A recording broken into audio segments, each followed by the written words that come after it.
Clara Jensen, bathed in stage lights, clutched her award, thanking every intern, every investor, even the janitorial staff. Not me. My life's work, shelved for her, felt like a public joke. She looked right over my head, past the warm champagne, her smile fixed on the cameras. A subtle, dismissive tilt of her chin said it all. You were never really here. The warm champagne in my hand felt heavy, growing warmer with each passing minute, spent watching Clara Jensen on the brightly lit stage. She clutched the heavy bronze award, her free hand fluttering to her chest, a familiar gesture of feigned humility. Tears, expertly managed, glistened at the corners of her eyes. She thanked the organizers, the investors, the production team, her assistant, her distant family in Oregon. The list went on, a litany of gratitude for every soul who had brushed against her path. And I simply must acknowledge our incredible janitorial team.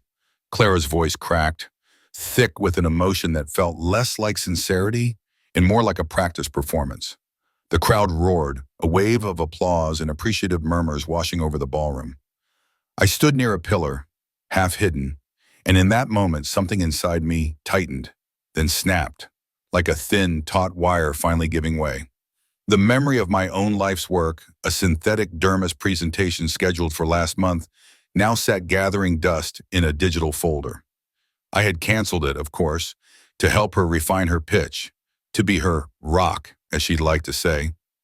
For weeks I had listened to her rehearse this very speech, offered feedback, absorbed her anxieties, all while my own project lay dormant. Her eyes, bright with the stage lights, swept across the room. They passed over my section, over my face, without the slightest flicker of recognition. It was as if I simply was not there, a phantom at her moment of triumph. The realization settled in my chest, cold and hard. I was invisible. I set the half-full champagne flute down on a passing waiter's tray, the clink barely audible over the receding applause. I didn't say a word to anyone, just turned and walked toward the large double doors at the rear of the ballroom. The New York night air hit me with an unexpected clarity, cool and sharp, cutting through the residual warmth of the crowded venue. It felt like shedding a burden I hadn't known I carried, a sudden, almost physical lightness. The weight of her gratitude, or lack thereof, lifted. A yellow cab, a battered Crown Victoria, pulled up to the curb within a minute. Biotech Park, East Side Labs, I told the driver, watching the city lights blur into streaks as we pulled away. The ride was silent, the hum of the engine a dull drone in the background. My mind, usually a whirl of scientific equations and experimental data, felt strangely calm, almost empty. The lab was deserted, as expected. The security guard at the entrance, Frank, nodded me through with a practiced ease, his eyes barely lifting from his paperback. Inside, the quiet hum of the ventilation system and the soft whir of various machines created a scientific serenity, a familiar symphony that always felt more like home than any apartment I'd ever rented. I walked directly to my workstation, my gaze falling on the sterile, almost translucent sheet of my synthetic dermis prototype, stretched taut on its frame. I reached out, my finger tracing its smooth, cool surface. "At least you don't pretend I don't exist," I murmured, the words hollow in the empty space. I pulled up my emails, the screen glowing in the dim light of the lab. Dr. Arthur Peterson's name stood out, an unread message from weeks ago, an offer from the Max Planck Institute in Geneva. I had dismissed it then, caught up in Clara's orbit, her rising star. A flicker of doubt passed through me, a faint echo of my usual caution.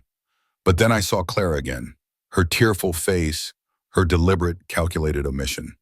It wasn't impulse driving me now. This was long overdue clarity, a decision that had been simmering beneath the surface, finally boiling over. My fingers moved to the keyboard. "Dr. Peterson," I typed, the words appearing crisp on the screen. "I apologize for the delay in my response. I have given your generous offer considerable thought. I am available immediately. In fact, I can be in Geneva by tomorrow afternoon." I booked a one-way ticket, the departure time a mere 4 hours away. The quick turnaround felt right, a decisive break. I packed a small duffel bag with only the essentials, a few changes of clothes, my passport, my wallet. The most important items, my research data and intellectual property, were already secured on an encrypted drive, tucked safely into my coat pocket. The glow of the post-award reception enveloped Clara, a warm, bright cocoon of adoration. Ray Jenkins, their senior art director, leaned in, his voice thick with admiration, a glass of amber liquid sloshing gently in his hand. "You absolutely killed that presentation, Clara," he gushed, his eyes wide. "The way you connected luxury with environmental consciousness. Genius." Clara offered a practiced, modest smile, a slight shrug of her shoulders, but inside a fierce satisfaction bloomed. She felt the warmth of success radiating from her, palpable and sweet. Across the crowded room, she saw Mr. Henderson, their CEO, wiping a tear from his eye, his expression one of profound pride. It was everything she had worked for. A tiny flicker of unease, like a moth brushing against a window pane, briefly disturbed her triumph. She hadn't seen Silas since the ceremony ended. He must be mingling, she reasoned, perhaps networking with one of the venture capitalists, or maybe he'd stepped outside for some air, away from the cloying perfume and stale cigar smoke. She pushed the thought aside, letting the compliments wash over her, a soothing balm. The taxi ride home was a blur of exhaustion and quiet triumph. Her feet ached, pinched by the too tight heels, a small price to pay. As the cab pulled up to their building, a real concern, heavier than the fleeting thought earlier, began to seep in. The apartment was dark, unusually so, no light spilling from the windows. She fumbled with her keys, the metallic scrape echoing in the silent hallway. "Silas?" she called out, her voice a little too loud in the sudden stillness. No answer. The air inside was cool, still. She flicked on the living room light.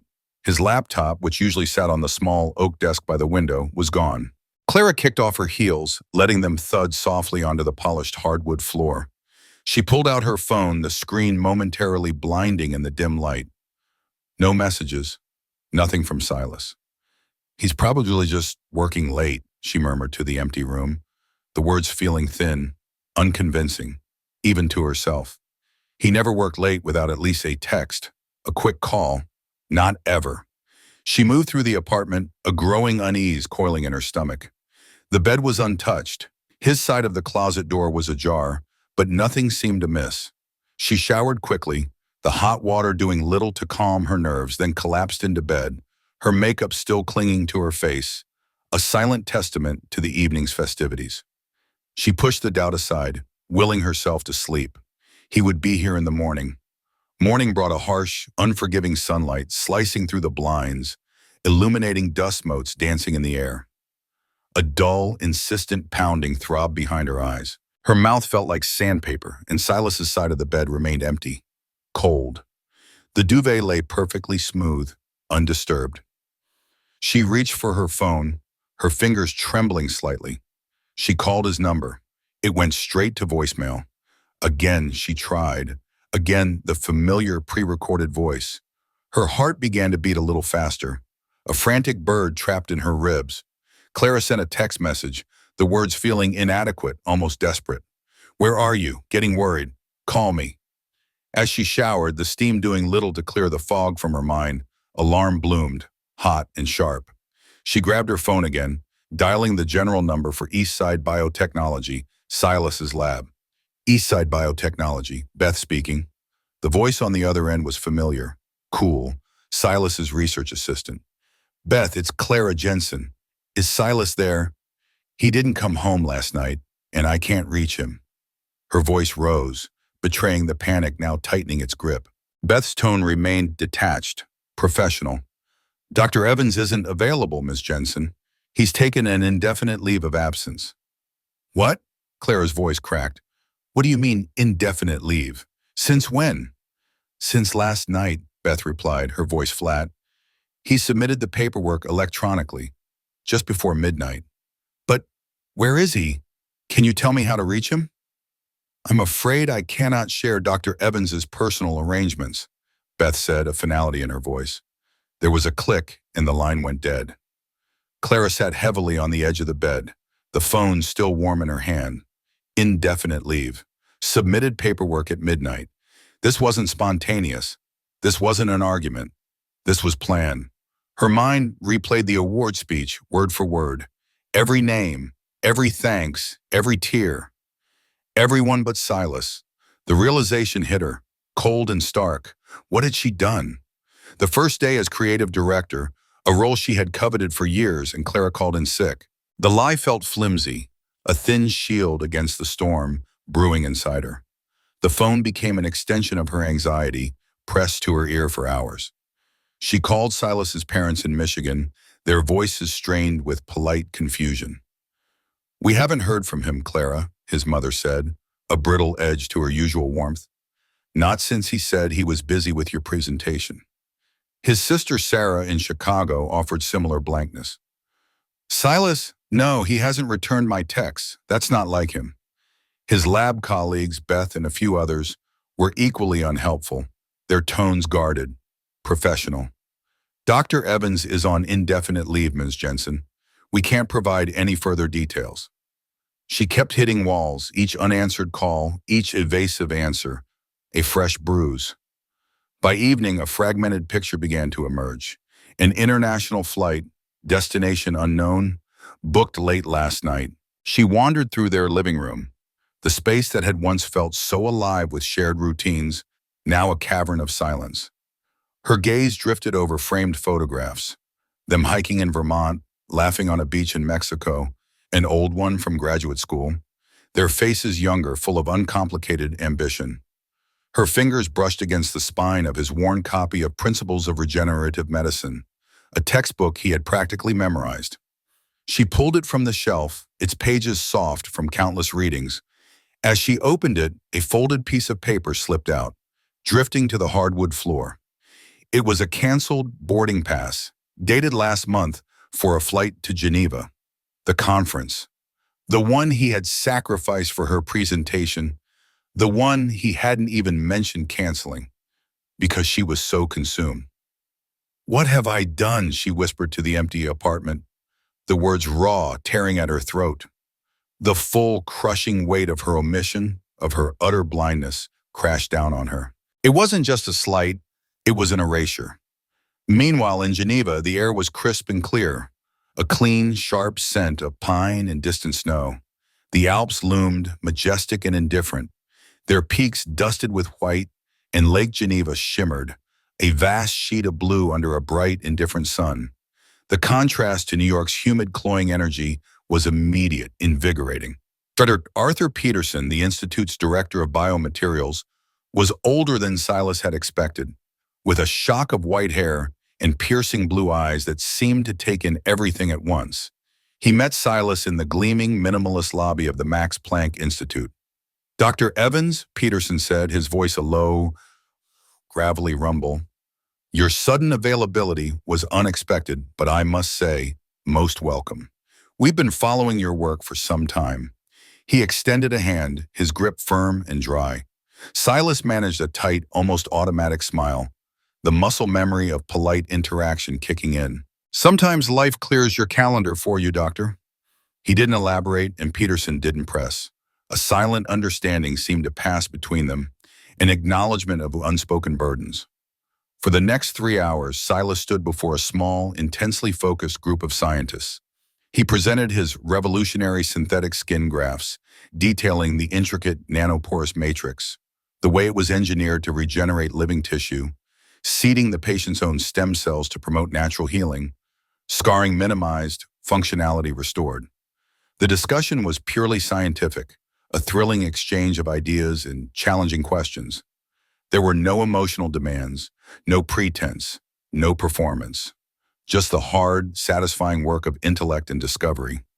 As he spoke, detailing the intricate mechanisms, the potential applications, the profound implications, a deep, resonant sense of purpose settled over him. It was a feeling he hadn't realized he had missed, a clarity unburdened by external expectations or personal dramas. This was where he belonged. This was his work, pure and unadulterated. Clara truly tried to focus on her new role. The title, creative director, felt heavy and ill-fitting, like a borrowed coat. Silas's absence, however, was a constant dull ache, a phantom limb. The apartment, once a vibrant space of shared lives, now felt sterile, cold, the silence between her thoughts a jarring echo. Each morning she reached for her phone, a futile gesture before remembering. Still, she found herself trying to call his number, sometimes from her office line, sometimes from a burner phone she bought online, as if a different caller ID might somehow trick the disconnected line. Always the same dead air. At the office, the demands of her new position felt less like opportunity and more like an elaborate charade. Mr. Henderson, with his sharp, appraising eyes, had noticed. "Clara," he'd said, his voice smooth, almost casual, "this role requires absolute focus. Are we still fully committed?" The question hung in the air, a subtle threat. She remembered arguments with Silas, late-night discussions that had devolved into strained silences. "You're never home anymore, Clara," he'd said once, his voice quiet, tinged with exhaustion. "And when you are, it's like you're still on a conference call." She remembered needing his validation, not just for her work, but for her worth, pushing him for praise, for assurances that she was doing the right thing. His quiet resentment had festered, unspoken, while she attributed his concerns about her late nights, her incessant travel, to jealousy, not to the widening canyon between them. She had always dismissed his worries, convinced he simply didn't understand the demands of her world. Across the conference table, Mark, a friendly rival whose promotion she'd narrowly edged out, leaned forward. "You know, Clara," he'd said, lowering his voice, "sometimes focusing too much on the glamour of the job, the awards, the accolades, it can cost you more than you think." He offered a sympathetic smile, but the words felt like a barb, precisely aimed. Clara started noticing things. Whispers ceasing abruptly when she entered a room, sidelong glances from colleagues she had once considered allies, an almost imperceptible shift in the office dynamic. Her professional standing, once as solid as reinforced concrete, now seemed to have faint, unsettling cracks running through its surface. The shine of her new role felt tarnished. One evening, sifting through old emails, searching for a contact, she found it. An email from Silas sent months ago titled "Our Future." She remembered seeing it, dismissing it, caught up in a deadline. She had never opened it. Now, clicking it open, she saw a detailed plan. A small house upstate, a research sabbatical for him, a quiet year for them both. A vision of a life she had simply, unconsciously, pushed aside. It was a tangible blueprint of what they had been building, now shattered. Her nights became a restless cycle of tossing and turning, the pillow next to her cold and empty. Visions of Silas's face materialized in the darkness, not in angry, not sad, but utterly blank, his eyes devoid of the warmth she had always taken for granted. In those long, quiet hours, a chilling realization began to take root. Her ambition, her singular pursuit of professional validation, had become a kind of infidelity to their shared life, a betrayal far deeper than any physical act. It had been a slow, insidious erosion. At Eastside Biotechnology, life continued. Beth, Silas's research assistant, and Dr. Olson, his senior colleague, quietly continued to manage Silas's ongoing projects. His ghost was a present force in the lab, a subtle undercurrent in their daily routines.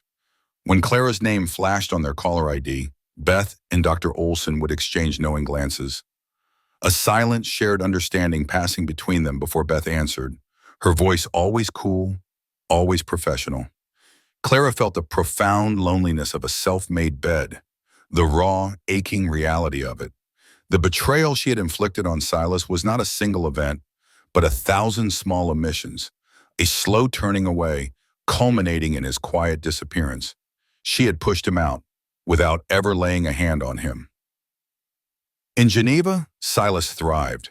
His work with Dr. Peterson, a collaboration that felt both intellectually stimulating and deeply respectful, advanced rapidly. They secured significant funding, the research into synthetic dermis moving from theoretical breakthroughs to tangible, promising prototypes. It was demanding, intense work, but it was his work, untainted by external dramas or emotional obligations. He found a small, quiet apartment overlooking the shimmering expanse of Lake Geneva, a stark contrast to the sprawling, shared space he had left behind. The silence here was restorative, not empty.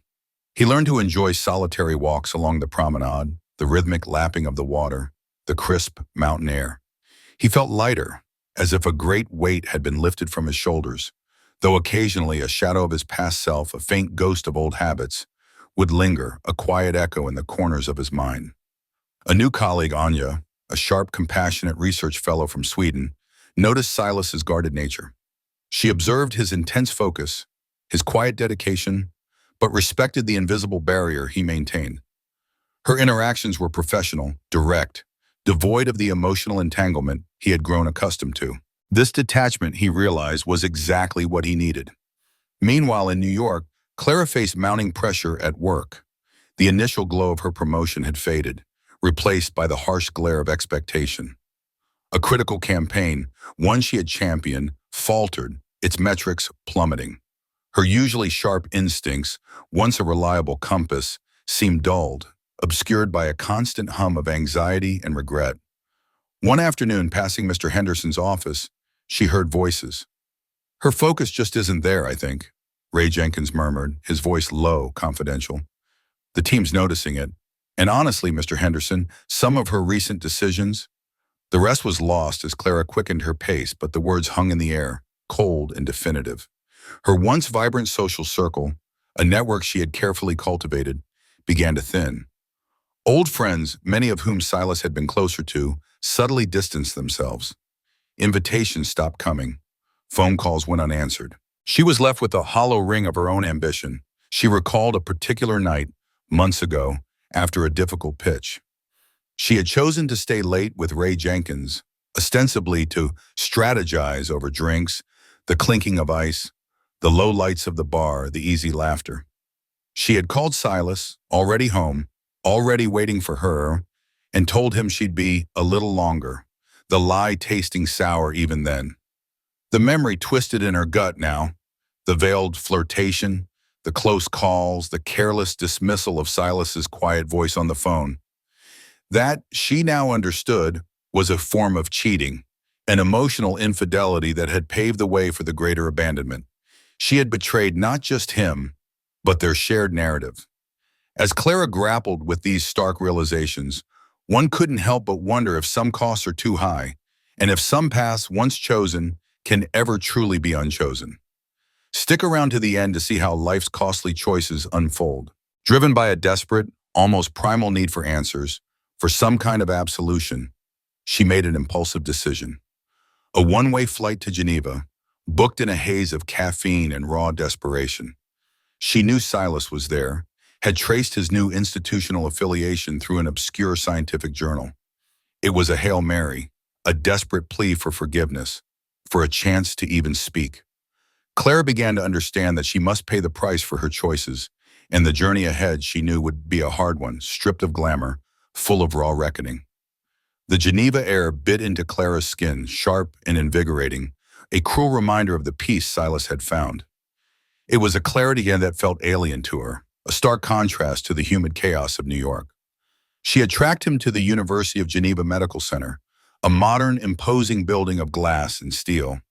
She found him in an auditorium, partially hidden in the back row, watching him from a distance as he presented. Silas, standing at the lectern, was animated and confident, a man transformed.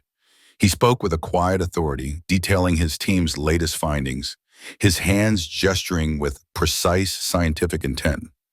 He wore a simple gray suit, his hair slightly longer, less meticulously groomed than she remembered, but it suited him. This was not the quiet, often overshadowed man she had so carelessly dismissed. He looked vital, in head, entirely himself. Beside him, projected on the large screen, was a photograph of his research team. There, smiling, was Anja, the compassionate research fellow he had mentioned in his Max Planck Institute bio. She stood next to Silas in the photo, her hand resting lightly on his arm, a warmth and camaraderie radiating from the image that Clara realized she had never truly fostered, never really seen. A pang of raw envy, sharp and unexpected, pierced through her, quickly followed by an unfamiliar, humbling shame. She waited until the presentation concluded, the applause echoing in the auditorium. As people began to disperse, she moved forward, her heart a frantic drum against her ribs. She was halfway down the aisle when he looked up. His eyes, once so full of gentle understanding for her, met hers. For a fraction of a second, a flicker of something, perhaps surprise, crossed his face.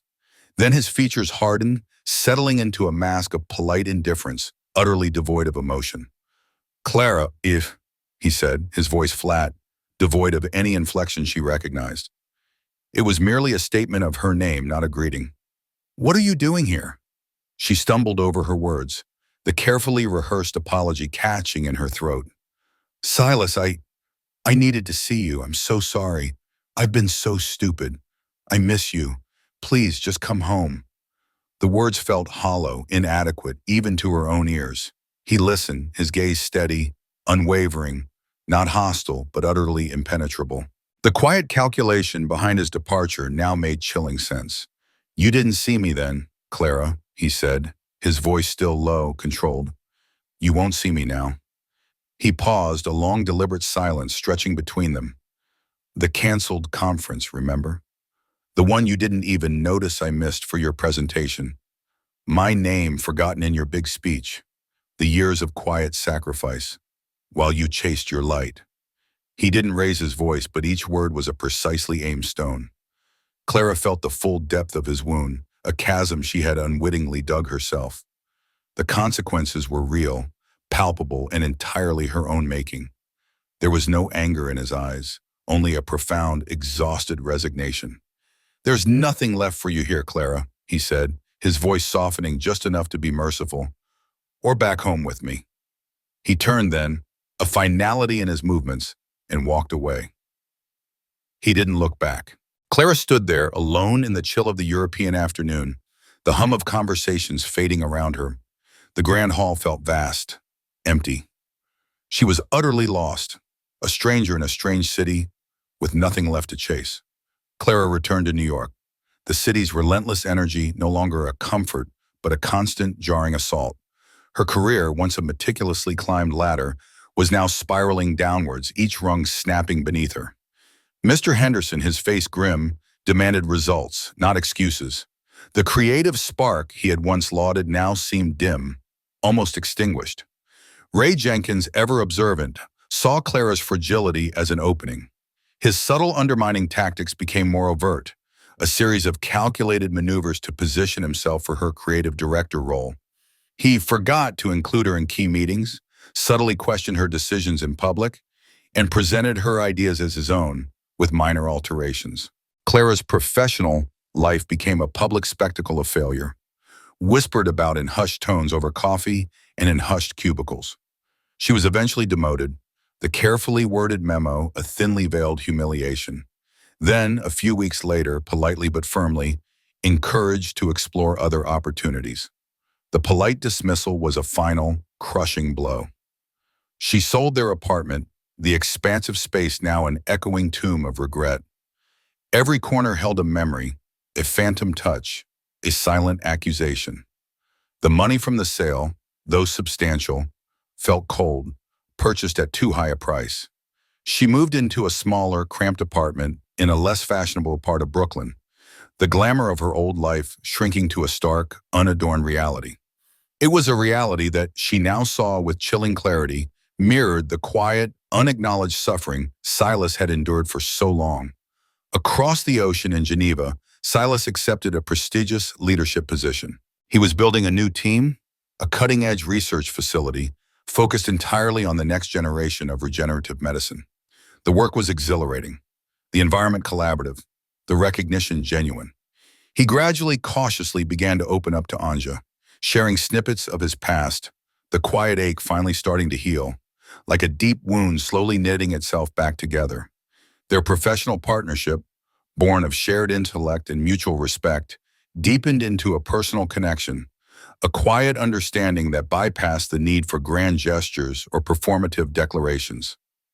An invitation arrived in his inbox, crisp and official, an international conference in Boston, a keynote speaker slot, precisely the kind of opportunity he had once dreamed of, the very conference he had missed for Clara. This time there was no hesitation. He stood on the stage, the bright lights momentarily blinding, a sea of eager, intelligent faces looking up at him. He presented his groundbreaking work on advanced synthetic dermis, the audience captivated by his quiet passion. When he concluded, he acknowledged his team, Dr. Peterson, and then, looking directly at Anya in the front row, a small, genuine smile touching his lips, he acknowledged her contributions, her insight, her unwavering support. He felt pride, not the fleeting, intoxicating rush of adoration Clara had chased, but a profound, settled satisfaction.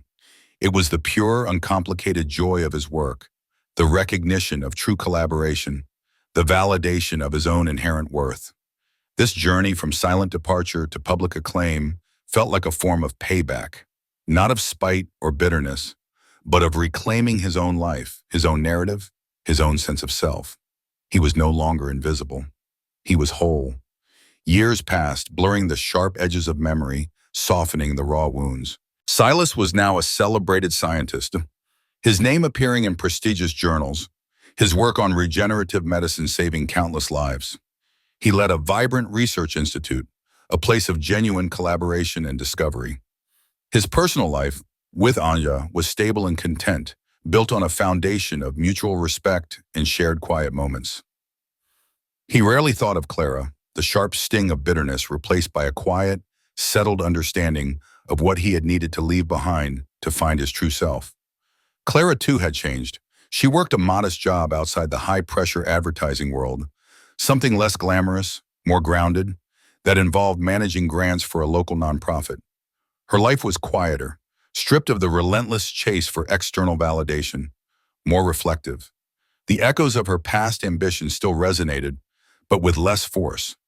One crisp autumn morning, sipping coffee, she saw an article in a science magazine. The headline read, Dr. Silas Evans, the quiet innovator, revolutionizing regenerative medicine. His picture, taken in a sunlit lab, showed a man truly happy, his eyes clear and direct, truly seen. There was no pretense, no performance, just a profound sense of self-possession. Clara felt a deep, enduring regret, a familiar ache in her chest. But this time it was tempered by a strange sense of peace. She finally, completely understood the choices she had made, the relentless ambition that had blinded her, and why Silas had had to make his own, equally decisive choices. She had faced her moral consequences, stripped bare of her former life, learning humility and the true, devastating cost of her self-absorption. There was no grand reunion, no dramatic confrontation, just two lives, irrevocably separated by time and experience, each having found their own divergent path. The world, vast and indifferent, simply continued. Silas on occasion would find his thoughts drifting to the quiet Midwestern streets of his childhood, the simple authenticity of that upbringing. It was an authenticity that felt so right in his new life, a life built on solid ground, free from the shifting sands of external approval. He understood now that some burdens, once lifted, stay lifted, leaving ample space for genuine connection, for an honest self, for a life lived with quiet purpose. Clara would sometimes look at her reflection in the mirror, seeing the new lines etched by experience around her eyes, the subtle changes that marked lessons learned. The weight of her past actions was a constant companion, a reminder, but it was no longer crushing. It was a part of her, a scar, a testament to what she had lost and what she had gained in the painful process of self-discovery. Both Silas and Clara carried the scars of their shared history, proof of what had been. But Silas had found healing, a complete renewal, and Clara, in her own way, had found a stark, undeniable truth about herself, a foundation upon which to rebuild. The passage of time had solidified their separate realities. Silas Evans, in Geneva, continued his work, the recognition, a quiet affirmation rather than a clamor for attention. His life with Anja was built on a foundation of shared purpose and genuine affection, a structure unburdened by performance or unspoken demands. The memory of his past, of Clara, was a distant echo, not a present pain. He had simply moved on, understanding that some losses create necessary space for growth. Clara, in her modest New York apartment, had found a different kind of peace. It was a quieter existence, marked by reflection rather than ambition. The regret was a permanent fixture, but it no longer consumed her. She understood finally the profound cost of her self-absorption, the invisible damage she had inflicted. There would be no reconciliation, no dramatic final act, just the quiet truth of two lives irrevocably altered, each navigating the consequences of choices made, finding their own way forward in a world that, for both, had become undeniably real.